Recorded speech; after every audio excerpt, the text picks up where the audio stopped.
Good evening, and thank you for joining us tonight. Tonight we're going to learn how to make homemade hot dog buns. You can also use the same recipe to make hamburger buns. So to get started, I'm just going to go over the items that we'll need. Now I do want to go ahead and mention you can make these with a stand mixer, a hand mixer with a dough attachment, or by hand. It's a very simple and fairly quick recipe to make. So I'm going to use my stand mixer with my dough hook. I'm going to go ahead and get my hook attached. And you will need a bowl to mix your dough in. I'm going to use my bowl that comes with my stand mixer. You'll need a few measuring utensils. You'll need a 1 teaspoon, 1 tablespoon, 1/3 cup, 1/4 cup, and a 1 cup measuring utensil. Mine's a little wet where I had just washed them off. You'll need 1 egg, flour, yeast, and I like to use active rise yeast. And I just picked this little thing up at Walmart. You'll need salt, vegetable oil, and this recipe you can make it with honey, or you can substitute the honey for sugar. I personally like to use honey. It gives it a sweet taste. So if you're using honey, you'll want 3 tablespoons of honey. If you're using sugar, you will want 1/4 cup of sugar. So to get started here, we are going to go ahead and move our bowl over to the side. And we will need 1 cup of warm water. You don't want the water too hot that it kills the yeast. So you want it just warm enough that it allows the yeast to activate. So I've got 1 cup of warm water here. That's about 95 to 105 degrees for the water. And you will need 2 tablespoons of yeast. Just drying my tablespoon there.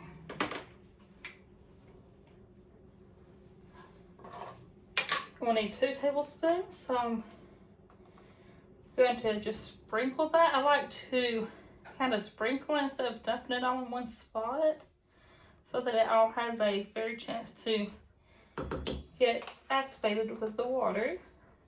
There's 2 tablespoons. Alright, you'll want to go ahead and add your cooking oil, and if you're using sugar, you'll want to go ahead and add your sugar, or if you're using honey, go ahead and add your honey. So I'm just going to grab my 1/3 cup measuring cup here, and we will add 1/3 cup of cooking oil.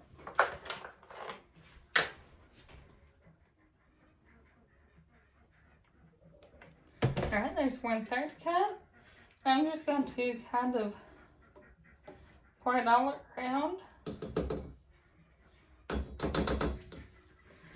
And we'll want to add our next ingredient right fast. That is, if you're using sugar, you'll want 1/4 cup of sugar. I didn't get a 1/4 cup out since I'm not using sugar.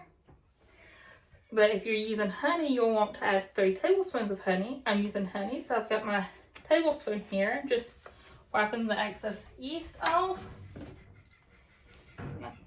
I'm going to add 3 tablespoons of honey here. I usually use a local honey.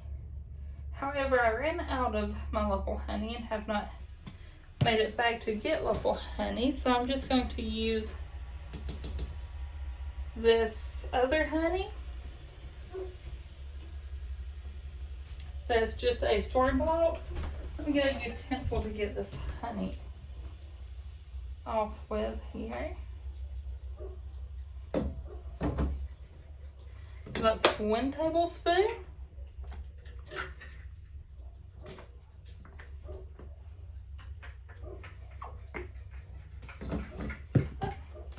That's fine that it fell in there. I can just dust that stuff back off. There's 2 tablespoons.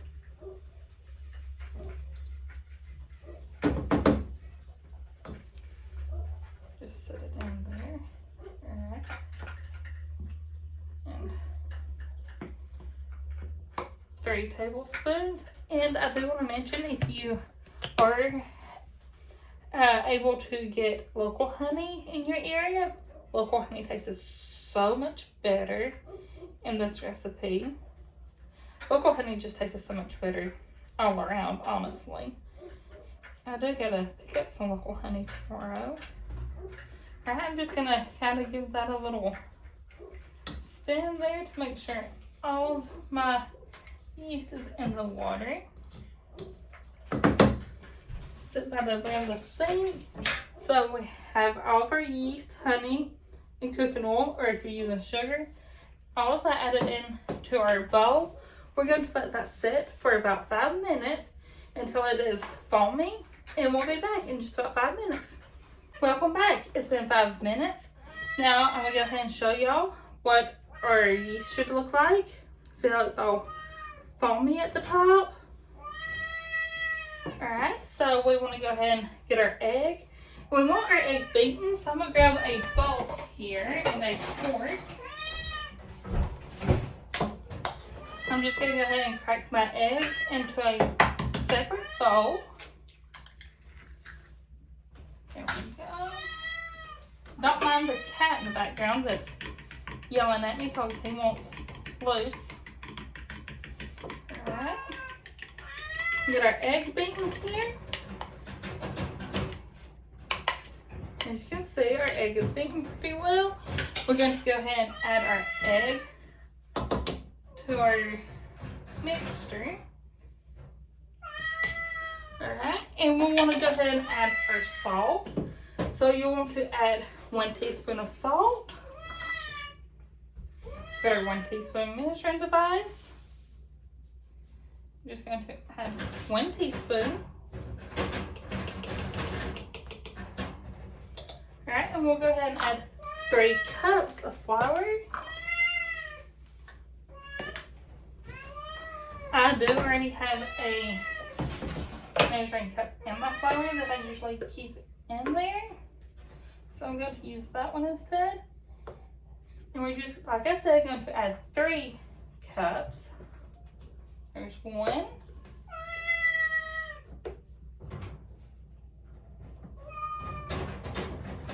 2.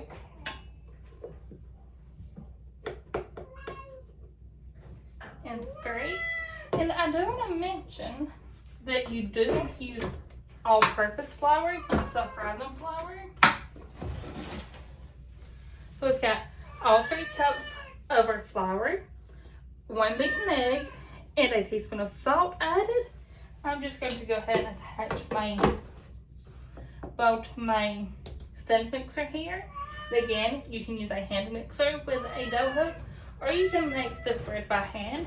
You do want to go ahead and stir your flour into your wet ingredients here. So I've got my lid attached pretty good. I'm going to turn it on a 3 and let it mix. Once that you have all your ingredients mixed together, you will want to knead your bread for about 3 to 5 minutes until it is smooth and elastic. So I'm just going to let that sit there and mix and knead for a few minutes.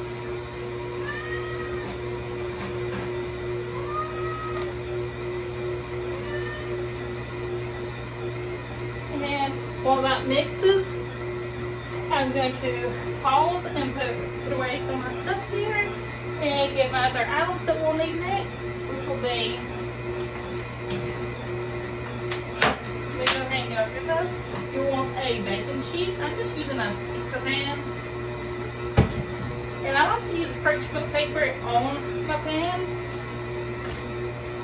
And I do want to mention you can divide this bread out by hand, or you can roll it out and cut it. I've got my rolling pan and just a little pizza cutter. You can use a knife, whatever you like to cut it if you choose to take that route instead. But I'm just gonna let this knee on about a 2 for about 3 more minutes while I put away stuff and get our area fixed for our buns to be divided out. Alright, we're back. I'm gonna go ahead and turn my mixer off here and check my dough. Let's see here. Oh yes, that is perfect. Now I do want to let you know if your dough is too sticky or too runny. As you can see, mine is, so I'm going to add a little more also. You can add some more flour, up to a ½ cup more, adding 1/4 cup at a time. So I'm just going to reach over and grab my 1/4 cup measuring cup here. And I'm going to add just 1/4 at a time.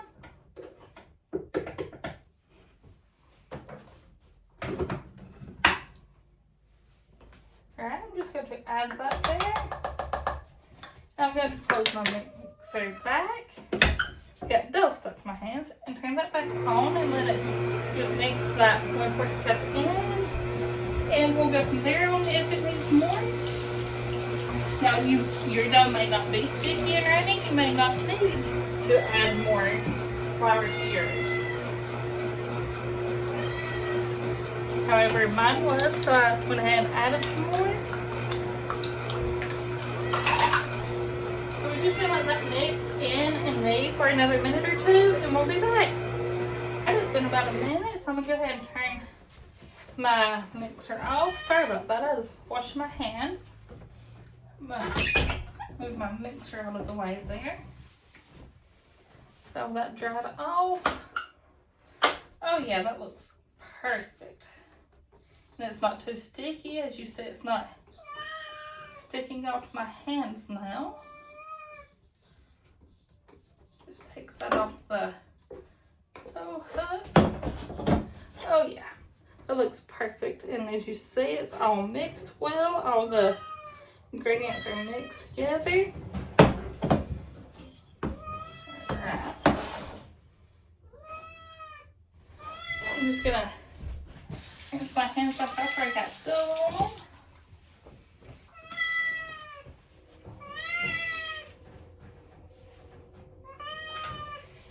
Alright.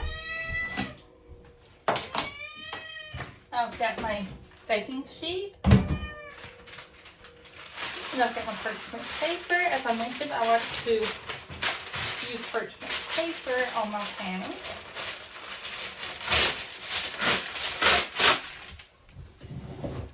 And get that put back away. And I think I'm going to roll my dough out on my flat surface here before I put it on there. So I'm just going to flour my area some. Flour my rolling pan. And like I mentioned, you can pull this dough apart by hand and shape it, or you can do like I'm doing and roll your dough out. That is a personal opinion, whichever way you'd like to go about getting your buns rolled. Alright, there we go. I'm just going to add a little bit of flour to the top just to keep it from sticking to my rolling pan and hands.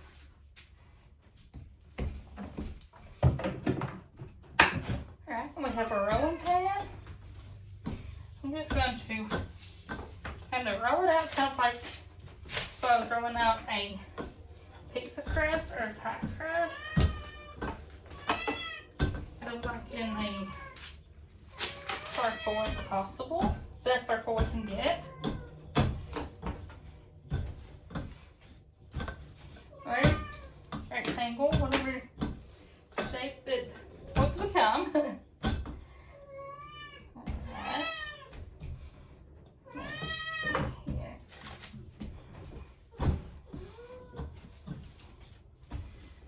Alright, there we go. We're going to just cut this. You can use a knife or whatever you'd like. I'm using a pizza cutter.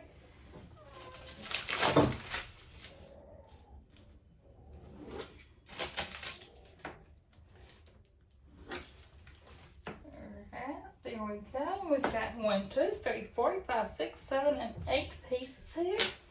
And I'm making hot dog buns. So I'm just going to roll these into a hot dog bun shape. Should have started from the other end. Let's see here. Yeah, there we go. And you can make these, you can turn these into a hamburger bun as well. So this recipe is simple enough you can use it for either one hot dog or hamburger. You'll just roll them into a hamburger shape instead if you want to make a hamburger bun instead. There we go. Squeezing my dough so it's all together.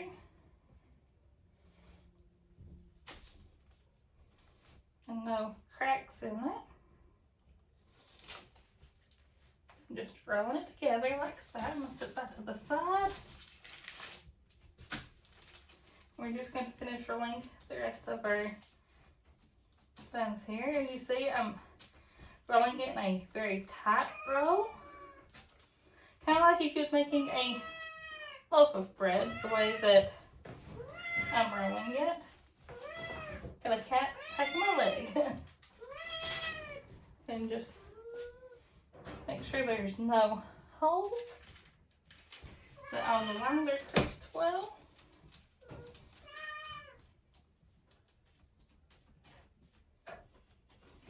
I just personally find when I roll my dough out like this and cut it, it just, for some reason, makes a smoother texture for my buns when they're cooked. Pinching the ends together, the seams, like so. And as you can see, your bread is already trying to do its rise. That's fine. Just work with it still.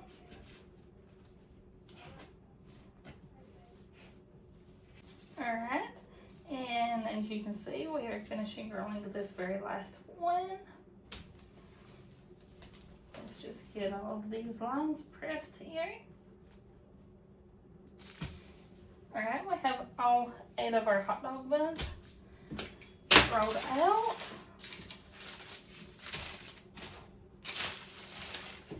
I'll grab my baking sheet and pull it over. I'm just going to pull my parchment paper onto it with all of my buns. And you want to lay your buns seam side down. Like so. And you will want to set these buns in a warm area so that they can bread proof. We'll let them bread proof for about 20 minutes. My oven has a bread proof setting here. Let's see. Then I can turn it on and it turns out 95 degrees and I can set mine inside my oven. So I'm just going to use my oven bread proofer. However, you want it to be in a warm area to rise. We'll let it rise for 20 minutes. Once your buns have risen, you will bake them on 425 for 8 to 12 minutes. You'll let them cool, cut, and serve. And if you'd like to add a little melted butter on top of your buns after they have cooked, with some sea salt or whatever kind of additive you'd like to add, feel free to. And we're just going to let these rise for 20 minutes and we'll be back. Alright, we are now back. We have let our hot dog buns rise for 20 minutes. We almost dropped them there. As you can see, they have rose nicely. They will finish rising in the oven while they bake. So again, we want to bake these at 425 for about 8 to 12 minutes. I've got my oven preheating to 425. Once it is preheated, we'll pop these in the oven for about 8 to 12 minutes, and then you'll want to let them cool before you cut them and serve. And again, thank you for joining us tonight to learn how to make homemade hot dog buns. And you can use this recipe for hamburger buns as well, just shaping them in a hamburger form instead of a hot dog form. And don't forget to like and subscribe. Thank you and have a great evening.